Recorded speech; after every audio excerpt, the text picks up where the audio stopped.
تعمل شكل جميل ازاي. وخلصت كل الكمية ديت وعملتها.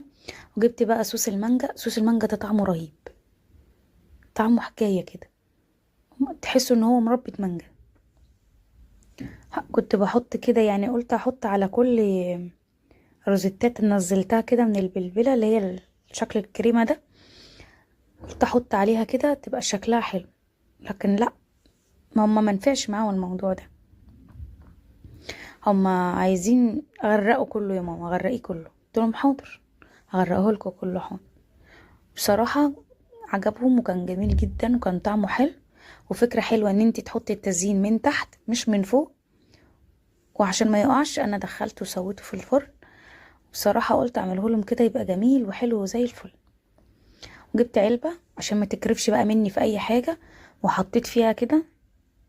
وتقدري تعمليه في صينية